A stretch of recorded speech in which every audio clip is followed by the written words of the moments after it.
Nicolas Dupont-Aignan, bonjour. Bonjour Jean-Jacques Bourdin. Merci d'être avec nous. On va commencer avec Redouane Faïd, arrêté. Finalement, Gérard Collomb était un bon ministre de l'Intérieur.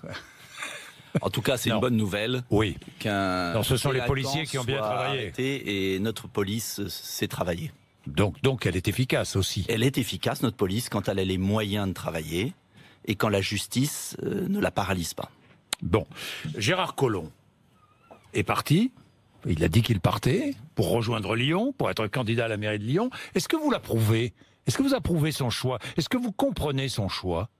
Je trouve que c'est un choix triste, en fait, d'abandonner le service de la France, une des plus hautes fonctions ministérielles, dans un pays en crise de sécurité, avec une menace terroriste, pour des petites affaires municipales. Voilà ce que je pense. J'ai été maire 22 ans. Oui. Je connais l'attachement qu'on peut avoir à une mairie, à une ville, commune, à une population. Mais il y a l'intérêt de la France.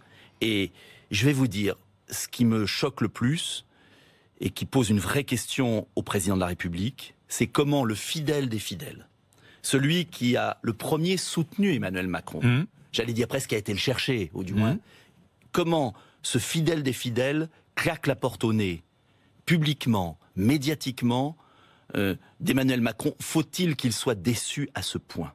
Et si le fidèle des fidèles est déçu à ce point, eh bien, je pense que ça pose un vrai problème pour la suite du quinquennat. Et je serais Emmanuel Macron, je m'interrogerais sur son comportement, sur sa politique. Je m'interrogerais vraiment, gravement. Parce que vous savez, quand les plus proches s'échappent... C'est plus qu'un affront, j'ai dit que c'était un bras d'honneur. Oui, un bras d'honneur. C'est un bras d'honneur public. Vous imaginez le fidèle au président de la République. Ah oui. Donc pourquoi? Moi, je ne suis pas dans le secret des dieux. Oui. Mais pourquoi? Est-ce qu'il y a des affaires graves? Est-ce la suite de l'affaire Benalla? Est-ce une déception? En tout cas, les Français sont déçus. Mais le plus proche des plus proches est déçu. Et puis la France est en crise d'insécurité grave. Le bilan n'est pas bon de Gérard Collomb. Peut-être pas à cause de lui ou j'en ne sais rien, mais le bilan n'est pas bon et les Français s'inquiètent. Donc j'espère que le gouvernement va nommer un bon ministre de l'Intérieur rapidement. C'est l'intérêt de la France. Emmanuel Macron n'est plus le patron? Il n'est même plus le patron de ses fidèles. Donc ça m'interroge. Et vous avez vu, ce déplacement m'a beaucoup choqué. Vous savez, il y a eu la polémique sur la photo. Je vais revenir sur la photo. On va en parler. Parce qu'il y a une phrase qui m'a... Bon, je vais revenir sur la choqué. photo, mais je reste encore avec Gérard Collomb et la succession. Bon, il se murmure, l'un des candidats serait François Molins, que l'on connaît bien, mais qui est un magistrat. Est-ce que vous pensez que ce serait un bon choix? Je n'en sais rien, pourquoi pas.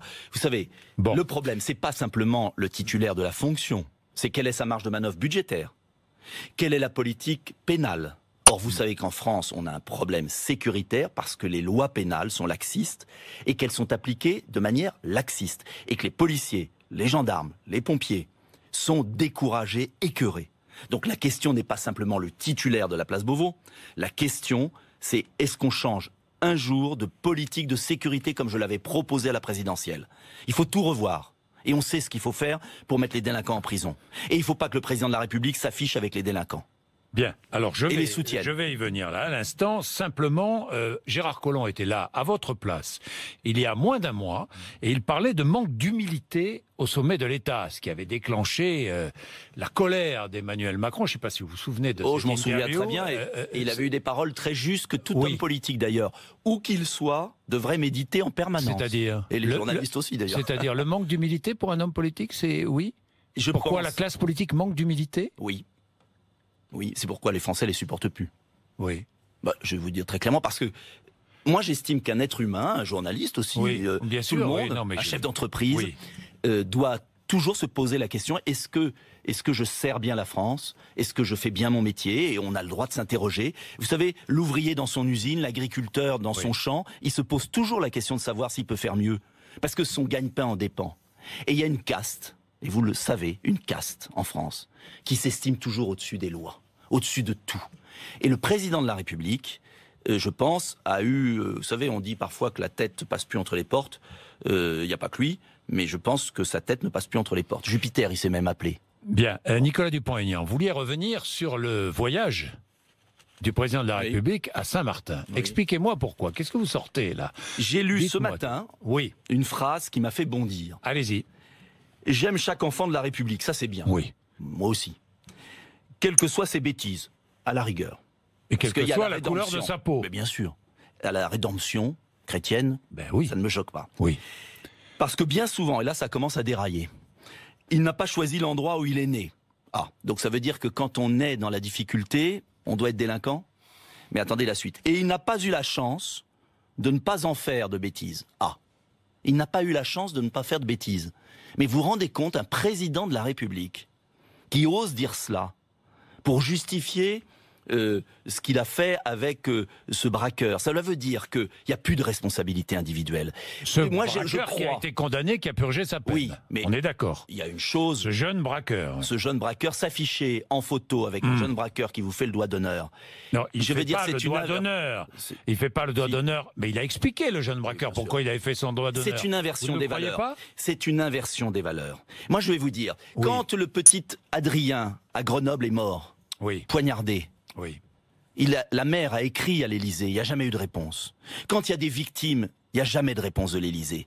Et donc moi j'en ai assez, dans notre pays, mais il n'y a pas que le président de la République, de cette inversion des valeurs permanente.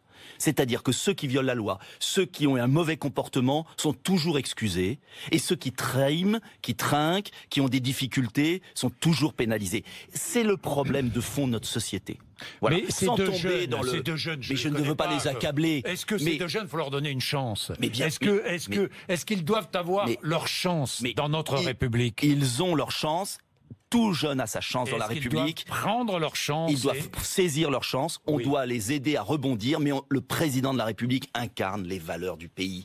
Et les valeurs du pays, pour moi, c'est le mérite, c'est le travail. Est-ce qu'aujourd'hui, c'est une autre façon de procéder. Et c'est ça qui ne va pas dans notre pays, Jean-Jacques Bourdin. On n'assiste pas dans notre société à une multiplication des discours de haine. Franchement, de tous les côtés, d'où que ça vienne. Et vous savez pourquoi? Haine anti-blanc, haine anti-noir, haine anti-arabe. Et pourquoi? Pourquoi? Parce qu'il n'y a pas le cap fixé et il n'y a pas les valeurs fixées. Parce qu'il y a une confusion de tout. Confusion sur tous les sujets.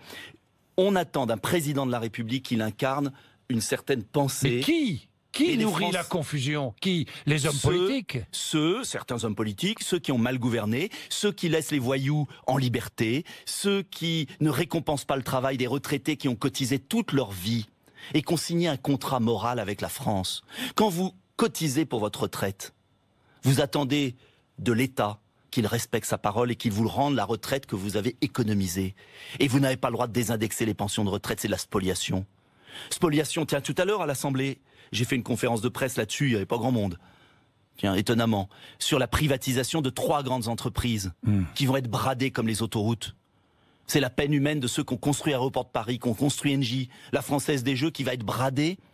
Et la France va perdre des centaines de millions pour les donner à des intérêts privés, des copains. Voilà la réalité du pays. Alors, donc copinage et compagnie, ça suffit. Cette confusion entretenue en partie, pas que par les politiques, mais par certains politiques. Et puis par tous les politiques. Ne mettons pas tous les politiques. Ah, et moi ça va être ma faute. Je vais vous expliquer. Non.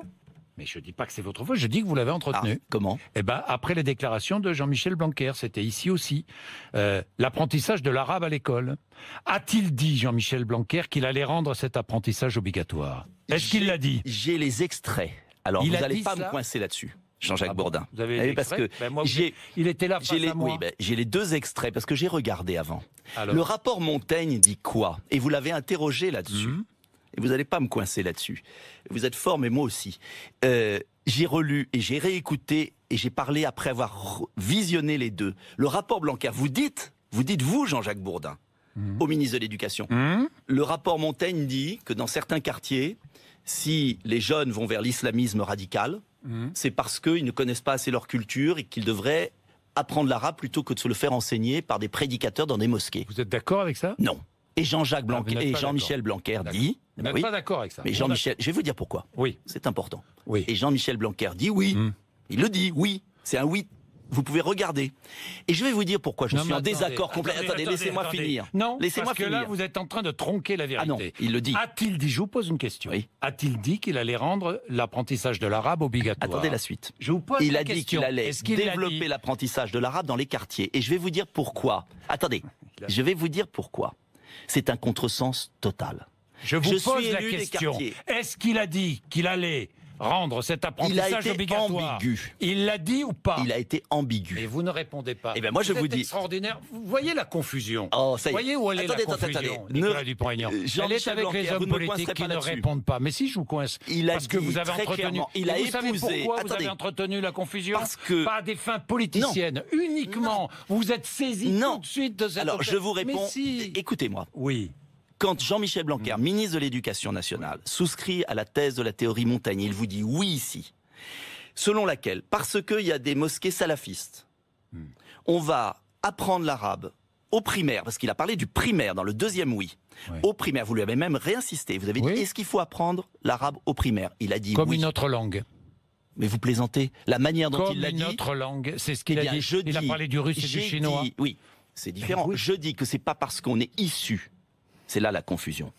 Issu de pays du Maghreb, qu'on habite en France, qu'on doit apprendre au primaire. Mais pardon, qu'on doit apprendre au primaire l'arabe. On peut être né à Bergerac, être français de souche depuis pas du tout ça 10 générations et apprendre l'arabe. C'est pas du tout ça dont vous parlez. Mais ça, bien sûr, et ça, je l'ai jamais nié, et vous le savez très bien au collège. Je parle du primaire. Et il a répondu devant vous au primaire. C'est une langue à apprendre, l'arabe. Je dis, comme le russe et le chinois, pas spécialement. Comme les autres langues. Quand un pays... De la même manière? Non. Quand un pays, au primaire, quand un pays a un problème d'intégration, quand un pays a des générations qui parlent arabe à la maison et qui parlent mal le français, je dis que la priorité dans les quartiers, c'est d'apprendre le français. Et je dis que c'est mentir aux jeunes. Donc que de ni les l'anglais, enfermer. ni l'allemand. D'abord ni... le français, oui. Oui. Que de les enfermer dans leur culture d'origine. Et je vais vous dire que c'est une insulte à ces jeunes, car ces jeunes se sentent français et n'ont pas envie d'être enfermés dans leur culture d'origine. Il n'y a pas que des fils d'immigrés maghrébins qui veulent apprendre l'arabe. Au collège, c'est terrible. C'était pas le jeu. L'enjeu, c'est précis. Je demande aux Français qui nous regardent, Jean-Jacques Bourdin, de reprendre le passage sur Internet avec Jean-Michel Blanquer. Que j'ai raison, c'est-à-dire qu'il est criminel d'enfermer d'apprentissage obligatoire. Il est scandaleux d'enfermer les jeunes dans les quartiers dans une culture d'origine. C'est nier leur volonté d'être français. Être français, c'est s'assimiler. Mais il n'y a pas que des jeunes des quartiers qui apprendraient l'arabe. Ça, c'est autre chose. Mais c'est une langue universelle. Sauf. C'est une langue, une grande langue. Eh bien peut-être, mais je pense qu'en France, on a besoin de parler français. Est-ce que vous dites c'est une grande langue, une grande culture? Subir vos oukases, cher Jean-Jacques Bourdin. Non, mais je vous pose la question. Je vous pose qu'en France, on a un problème d'intégration. Moi, je vais vous dire pourquoi je ne vais pas le dire. Parce que j'estime que le danger aujourd'hui. Parce que vous jouez là-dessus? Non, j'estime que le danger aujourd'hui, c'est l'islamisation de la France. Voilà. Oui. Voilà. C'est ce qui s'est passé en Algérie. On devient islamiste et donc terroriste. Voilà c'est le votre danger. Raisonnement. Et voilà ce que vous voulez inculquer. Vous le pensez? Je pense que le problème en France, aujourd'hui, c'est l'arabisation et l'islamisation de la France. Islamiste et terroriste. C'est le danger. Et je pense que les jeunes qui arrivent en France ne veulent pas devenir comme ça. Et que quelle que soit la couleur de sa peau, Jean-Jacques Bourdin, quelle que soit son origine, quand on habite dans un quartier, on souhaite être français, on souhaite avoir une chance. Et la meilleure chance qu'on puisse donner aux Français, c'est pas de les enfermer dans leur culture d'origine. Bon. Nicolas Dupont-Aignan, les élections européennes, vous serez tête de liste. Oui. Et vous dites que d'autres n'ont pas le courage d'être tête de liste. Je dis oui, qu'il y a une Marine crise Le Pen, européenne. Laurent Wauquiez, par exemple. Tous les partis, d'ailleurs. J'ai lu la presse. Oui. J'ai lu la presse cet été. Oui. C'était stupéfiant. D'un côté, crise européenne, crise des frontières, crise économique, problème du Brexit, problème de l'Italie, la Hongrie. Vous êtes d'accord? Oui. Problème en Europe. Oui. Bon. Aucune politique migratoire. Aucune politique migratoire. Luxembourg. Enfin, oui. L'Europe ne marche pas. Et de l'autre côté, dans les mêmes pages, les partis politiques français ne trouvent pas de tête de liste. Les leaders politiques ne veulent pas y aller. C'est la première fois dans l'histoire que la France est aux abonnés absents sur la question européenne. Comme si les chefs de parti avaient peur d'aborder le sujet. Il n'y en a qu'un qui l'aborde, reconnaissons-le. C'est Emmanuel Macron. Il veut aller plus loin dans l'ouverture des frontières, il veut aller plus loin dans le budget européen, il a une politique. Il veut aller plus loin dans ce système qui, pour moi, est suicidaire. J'y réfléchis et je me suis dit, moi qui ai rompu avec l'UMP sur l'Europe, parce que toute ma vie, vous le savez, j'ai dénoncé les traités qui ont été signés. J'ai lu les traités, je suis un des rares à les avoir lus. Toute ma vie, j'ai pris mes décisions politiques, que ce soit le départ de l'UMP pour créer Debout la France, ou que ce soit d'ailleurs le ralliement au second tour vers Marine Le Pen, sur la question européenne. Et aujourd'hui, je resterai comme les autres à me dire je m'en lave les mains. Eh bien non. Je considère que si on veut régler les problèmes du pays, chômage, insécurité, immigration, il faut changer les règles du jeu européenne.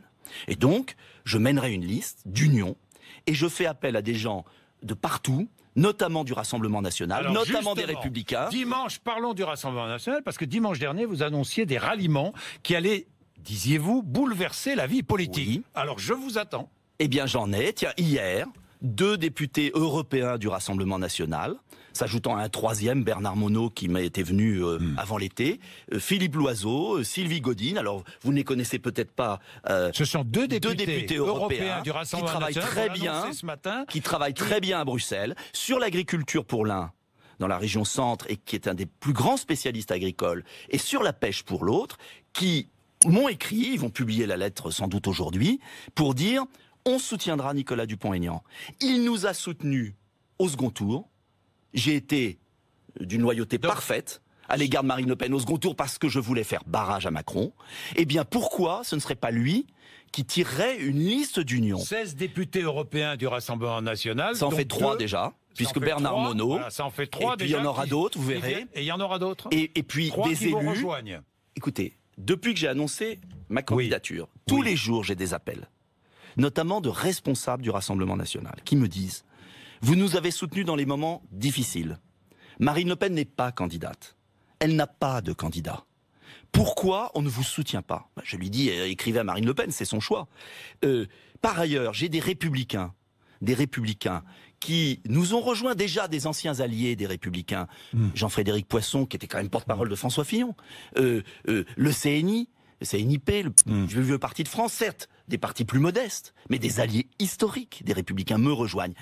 Car en vérité, je suis convaincu que sur l'Europe, sur les frontières, sur le budget, sur les grands projets scientifiques qu'on doit monter, il y a un accord d'une grande partie de l'électorat à droite, qui soit républicain, qui soit Debout la France, qui soit chrétien-démocrate, qui soit Rassemblement National. Je suis convaincu qu'on doit avoir une liste d'union et qu'on peut bouleverser le jeu politique parce qu'on peut affronter Macron sur le fond. C'est le début d'une union large de la droite. Oui. Vraiment. Oui, parce que les gens qui pensent pareil devraient travailler ensemble. J'ai écouté Nadine Morano sur votre antenne. Oui.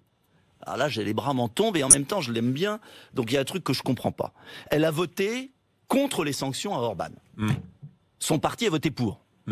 Et elle vient à votre antenne et elle dit « Rien ne me sépare de Valérie Pécresse ».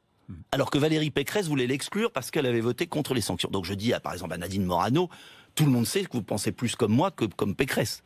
Bon, les électeurs n'appartiennent pas à Nadine Morano, à Laurent Wauquiez, à Marine Le Pen, à Dupont-Aignan. Je veux dire, les électeurs, ils sont libres. Eh bien moi, je vais leur offrir une liste d'union avec un programme sérieux et des gens intègres. Et puis, les élections, c'est fait pour choisir. Bon, ils choisiront. J'ai une dernière question. Emmanuel Macron se rendra demain à Colombey-les-Deux-Églises, se recueillir sur la tombe du général de Gaulle. Ça vous inspire quoi?